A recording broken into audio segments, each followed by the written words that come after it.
যেই তিন জিনিসের মূল্যায়ন করে সেই বুদ্ধিমান। হাদিস এটাই বলে, আল কাইয়িসু মান দানা নাফসা।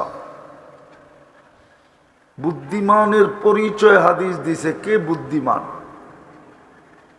কোন যুবক বুদ্ধিমান, কোন নারী বুদ্ধিমান, কোন নারী বুদ্ধিমতী, কোন পুরুষ বুদ্ধিমান, এটার সংজ্ঞা হাদিসে আছে, কোরআনে আছে।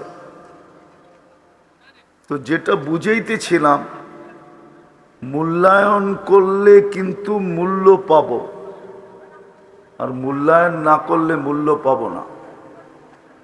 জীবনটা কেটে যাবে, ধরে রাখার কোনো সুযোগ নাই।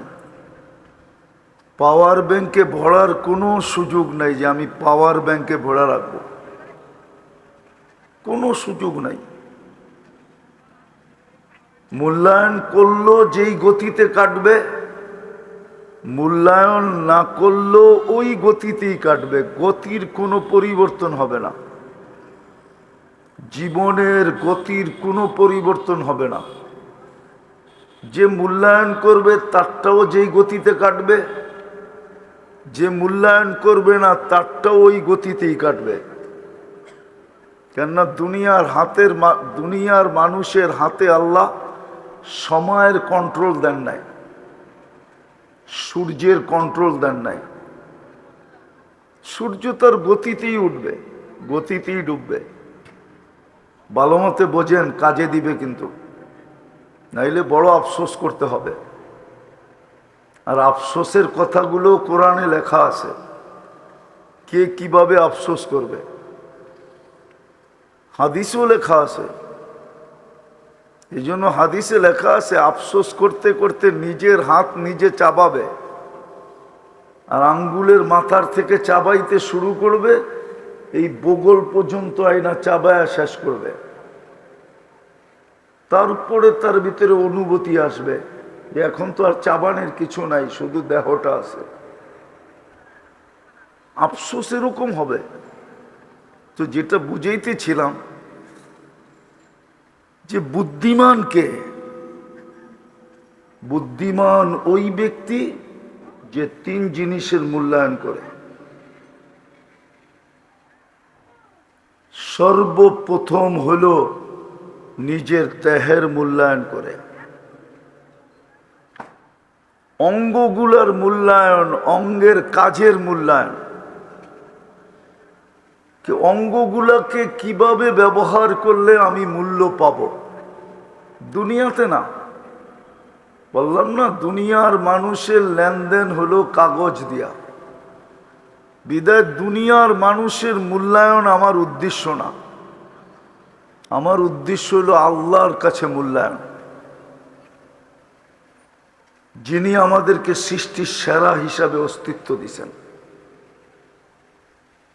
যিনি আমাদেরকে কুদরতি হাত দিয়ে তৈরি করছেন, যিনি আমাদেরকে সৃষ্টির ভিতরে সবচেয়ে সৌন্দর্য দিয়েছেন, যিনি আমাদেরকে সৃষ্টির ভিতরে সবচেয়ে সুন্দর গঠন দিয়েছেন, যিনি আমাদেরকে সৃষ্টির ভিতরে সবচেয়ে সুন্দর গঠন দিয়েছেন, যিনি আমাদেরকে এই দুনিয়ার আধিপত্য আমাদের হাতে উঠায় দিয়েছেন। শুধু দুনিয়া দেন না আমাদেরকে, যিনি আমাদেরকে দুনিয়াও দিছেন, আখেরাতও দিছেন। কোন সৃষ্টিকে আল্লাহ দুনিয়াও দেন নাই, আখেরাতও দেন নাই। যদিও আবেদন ছিল, অনুরোধ ছিল, ফেরেশতাদের আবেদন কিতাবে পাওয়া যায়, অনুরোধ পাওয়া যায় যে ফাজআল্লাহুমুদ দুনিয়া, মানুষকে দুনিয়া দিয়া দেন, ওয়াজআল্লানাল আখিরা, আমাদেরকে আখিরাত দিয়া দেন। এদের যুক্তিও ছিল, কোরআন ওই যুক্তি বর্ণনা দিছে। আতাজালু ফিহা মান ইউফসিদু ফিহা ওয়া ইয়াসফিকুদ দিমা, কেন বানাবেন? জমিনে যাবে, ফিতনা ফাসাদ করবে, জমিনকে রক্তে রঞ্জিত করবে, আপোষে কাটাকাটি, মারামারি, হিংসা বিদ্বেষ সব কিছু করবে এরা। বিদায় এদেরকে দুনিয়া দিয়া দেন, আমরা কখনো নাফরমানি করি নাই, কখনো করব না।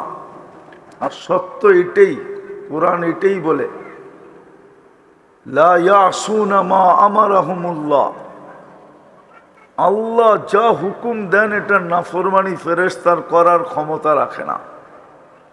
বিদায় ফেরেশতাদের অনুরোধ ছিল আমাদেরকে আখেরাত দিয়া দেন, কিন্তু আল্লাহরও যুক্তি ছিল। আল্লাহ যুক্তি দিছে, উফাদ্দিলুকুম আলা মান খালাকতু বিয়াদিয়া, আমি যাদেরকে দস্তে কুদরত দিয়ে তৈরি করলাম তাদের উপরে আমি তোমাদেরকে শ্রেষ্ঠত্ব দিব।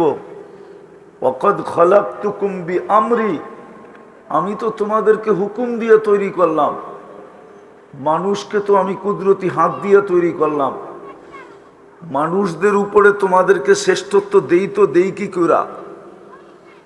তো ফেরেশতাদের আবার অনুরোধ ছিল, তো আপনার সিদ্ধান্ত কি? কেননা আল্লাহর সিদ্ধান্তই সিদ্ধান্ত। কোরআনও বলে কওলুহুল ফাসল, আল্লাহর সিদ্ধান্তই সিদ্ধান্ত। তো আল্লাহ সিদ্ধান্ত দিছে, জাআলতু লাহুমুদ দুনিয়া ওয়াল আখিরা, আমি মানুষকে দুনিয়াও দিলাম আখিরাতও দিলাম। ফেরেশতাদের আবার অনুরোধ ছিল, তাইলে আমরা কোন কাজে ব্যবহার হব? তা আল্লাহ অতি উত্তরে বলছিলেন, আনতুম তাবউন লাহুম, তোমরা মানুষের অধীন, তাখদিমুনাহুম, তোমরা মানুষের সেবা করবে, সেবা। বিদা আমার বুঝানোর উদ্দেশ্য হলো আল্লাহর কাছে দামি হওয়া, আল্লাহর সাথে লেনদেন হওয়া। দুনিয়ার লেনদেন তো দেখতেছি কাগজ ছাড়া আর কিচ্ছু নাই, শুধু কাগজ, ঠিক না? না কাগজ ছাড়া কিছু আছে?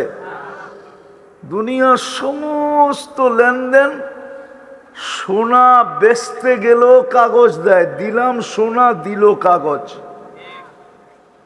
কিনতে গেলেও কি দিলাম কাগজ, আমাকে দিল সোনা। অথচ সোনা কোথায়, কাগজ কোথায়? একটু ভাবেন, সোনা কোথায়, কাগজ কোথায়, ঠিক না? ছাপা উঠা গেলেই তো অচল, ঠিক না? ছাপ বোঝেন? ছাপ, টাকার উপরে ছাপ থাকে না, ছাপটা উঠা গেলেই তো কি উঠা গেলেই। অথচ সোনা তো সোনাই, ঠিক না? আমার এটা বোঝানোর উদ্দেশ্য না, আমার উদ্দেশ্য হলো আল্লাহর কাছে। এই জন্যই হাদিসে আসছে, বুদ্ধিমান কে? কোন নারী বুদ্ধিমান, কোন যুবক বুদ্ধিমান, কোন পুরুষ বুদ্ধিমান, কোন ব্যক্তি বুদ্ধিমান? যে তিন জিনিসের মূল্যায়ন করলো, নাইলে একদিন মূল্য থাকতে মূল্যায়ন করলো। আজকে মূল্য আছে, যদি মূল্যায়ন হয়, আমি যদি মূল্যায়ন করি তো আজকে মূল্য আছে, আর না হইলে ওই আল্লাহওয়ালার কথা সত্য হবে। দেখি আপনাদের দিলে লাগে কিনা। ওই আল্লাহওয়ালার কথা সত্য হবে যে কবরস্থানে বসে কাঁদতেছিল, আর যুবক যে জিজ্ঞাসা করতেছিল, বাবা তুই কবরস্থানে কাঁদিস কেন, তোর কি কেউ মারা গেছে? বলছে না। বলছে তাইলে কবরস্থানে কাঁদিস কেন, তোর কান্না দেখবে কে? আর যদি কোনো প্রয়োজনই হয় তো তোর প্রয়োজন মিটাবে কে? তো কবরস্থান ছোট না, বিশাল কবরস্থান, হাজারো লক্ষ লোকের দাফন এখানে। তোর প্রয়োজন কে মিটাবে? চল আমার সাথে লোকালয়ে, ওইখানে কাঁদলে মানুষও দেখবে, আর তোর প্রয়োজনও হয়তো কেউ মিটাবে, কোনো সদয়বান ব্যক্তি পাওয়া যাবে। তা আল্লাহওয়ালা কানতে কানতে বলতেছিল, যুবক, যদি আমি তোমাকে বুঝাই তো তুমি বুঝবে ভালো মতে? হতে পারে এই শব্দই আপনার দিলে, এই কথাটুকুই আপনার দিলে লাগবে, আর হতে পারে এটার দ্বারাই জীবন চেঞ্জ হতে পারে। তো আল্লাহওয়ালা বলতেছিল, বেটা, আমি স্বচক্ষে দেখতেছি এই কবরের মানুষগুলা যখন উপরে ছিল, জমিনের উপরে 24 ঘন্টা আল্লাহ ডাকতো মাফ করার জন্য, মূল্যায়ন করার জন্য 24 ঘন্টা ডাকতো। কিন্তু এই কবরস্থানের মানুষগুলা বেশিরভাগই হাত উঠাইতো না, মূল্যায়ন করতো না, মাপ পাওয়ার জন্য হাত পর্যন্ত উঠাইতো না। বেটা, আমি এখন চোখে দেখতেছি সবাই ভিতরে মাপ চাইতেছে কবরের ভিতরে, কিন্তু একবারও আল্লাহ তাকায়া দেখে না।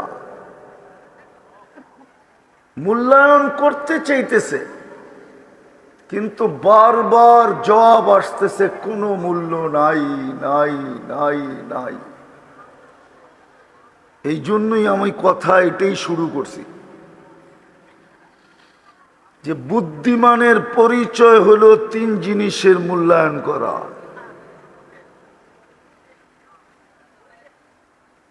3 জিনিসের যদি মূল্যায়ন করলাম, তা আল্লাহ মূল্যায়ন করবেন আমাদেরকে, আল্লাহ মূল্য দিবে।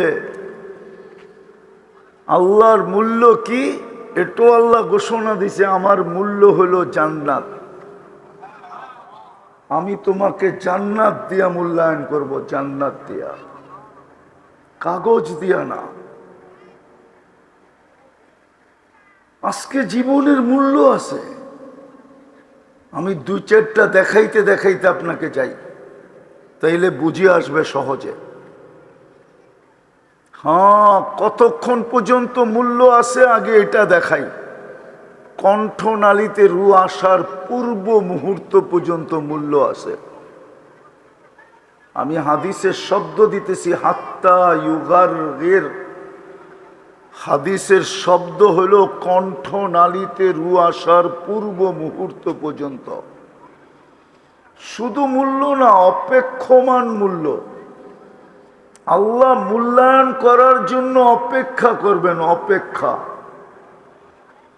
বন্ধু জিজ্ঞাসা করছিলেন, আমার উম্মতের তওবা কতক্ষণ পর্যন্ত কবুল করবেন? আল্লাহর রসুল কাঁদতেছিলেন। জিবরিল জিজ্ঞাসা করছে, কাঁদেন কেন?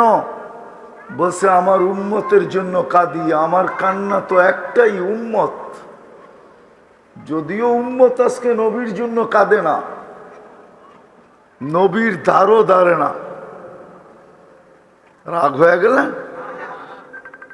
যদি নবীর ধার ধারতো, তাইলে যেই মানুষটাকে আল্লাহ বাছাই করে উম্মতে মুহাম্মদী বানাইল, বাছাই বোঝেন কি? বাজারে যায়া 1000টা দেখা একটা কিনা, দেখছে কয়টা? 1000টা দেখছে, কিনছে কয়টা? নিজের পছন্দ মতো একটা কিনছে, ঠিক না? কিনা বাড়িতেই না কি বলতেছে, 1000টা দেখা পছন্দেরটা কিনা নিয়ে আসছি। এটার নাম হলো বাছাই। রাগ হয়েন না, পায়ে হাত রাখি। যে উম্মতকে এরকম বাছাই করে উম্মতে মুহাম্মদী বানাইলো, ও দাড়ি কাটে কি করে, ছাটে কি করে? 2টা শব্দ বললাম, ছাটে কি করে আর কি না? মনে হয় রাগ হয়ে গেলেন, ঠিক না? ও দাড়ি ছাটে কি করে, কাটে কি করে? ছাটে কি করে, কাটে কি করে? ওর তো দাড়ি ছাঁটাও উচিত না, কাটাও উচিত না। ও কি করে দাড়ি ছাটে, কি করে দাড়ি কাটে? মুহাম্মদুর রাসূলুল্লাহ তো কাটতেও বলেন নাই, ছাঁটতেও বলেন নাই। ও ছাটে কি করে দাড়ি? যেই দাড়ির উপরে মূল্যায়ন করবেন, এতটুকু মূল্যায়ন। জমানার মুহাদ্দিস মারা গেছেন, মুহাদ্দিস, হাদিস বিশারদ, সবচেয়ে বড় জমানার। মারা যাওয়ার পরে বন্ধুরা স্বপ্নে দেখার পরে জিজ্ঞাসা করছে কি ব্যবহার হলো, তো হাসতে হাসতে বলতেছিল দাড়ি দেখায়া জান্নাতে চলে গেছে। তো জিজ্ঞাসা করছে দাড়ি দেখায়া মানি? আল্লাহর সামনে যখন দাঁড়াইছি তো আল্লাহও জিজ্ঞাসা করছিল, ও সাদা দাড়িওয়ালা বুইড়া কিনিয়ে আসছস? তখন কোনো হাদিস মনে ওঠে নাই, শুধু দাড়ির হাদিসটা মনে উঠছিল, যে বেশি কিছু আনি নাই, সাদা দাড়ি আনছি, সাদা দাড়ি। তা আল্লাহ আরো রাগ হয়ে গেছে, শুধু সাদা দাড়ি, 80 বছর বয়স, শুধু সাদা দাড়ি। তো বলে তখন জোর দিয়া বলছিলাম আল্লাহকে যে আপনি কি ভুল বলছিলেন জিবরিলকে? জিবরিল কি ভুল বলছিল আমাদের নবীজিকে? আমাদের নবীজি কি ভুল বলছে সাহাবাদেরকে? সাহাবারা কি ভুল বলছে আমাদেরকে? হাদিসে কুদসি না বলল আপনার বাণী, ইন্নাল্লাহ লা ইয়াস্তাহি জি শাইবাতিন শাইয়াবা ফিল ইসলাম, যে মুসলমান অবস্থায় একটা দাড়ি পাকায় দিছে, একটাও, তার পাকা দাড়ি দেখলে আল্লাহ লজ্জা পায়, শাস্তি দেন না। হাদিস শুনানোর পরে আল্লাহ হাসি দিয়া বলছে সবাই সত্য বলছে, আমিও সত্য বলছি, তোকে মাফ করে দিলাম, যা। বলেন যেই উম্মতকে আল্লাহ বাছাই করে উম্মতে মুহাম্মদী বানাইলো, যেই উম্মতকে আল্লাহ শ্রেষ্ঠত্বের মুকুট পড়াইল, কুনতুম খায়রা উম্মাহ, যেই উম্মতের জন্য এক রাত্র 83 বছর বানায় দিল। কয় রাত্র? কয় রাত্র? চিনেন তো?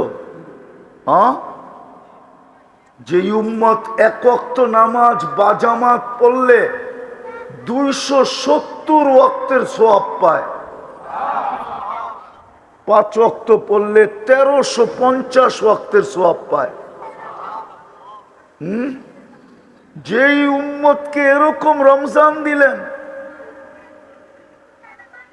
প্রথমটা রহমতে ভরা, প্রথম 10 দিন, মধ্যের 10 দিন মাগফিরাতে ভরা, আর শেষের 10 দিন মুক্তিতে ভরা। বাছাই করার কারণেই তো আপনি এই যোগ্য, এই মর্যাদার অধিকারী, ঠিক না? হ্যাঁ, ওই উম্মত দাড়ি ছাটে কি করে আর কাটে কি করে? আমাকে বুঝান। ওই উম্মত দাড়ি ছাটে কি করে, কাটে কি করে? ওই উম্মত নবীর সুন্নতকে, আদর্শকে ঘৃণার পাত্র বানায় কি করে? বলেন, সুন্নত কি আমাদের কাছে ঘৃণার পাত্র না? না পাত্র না?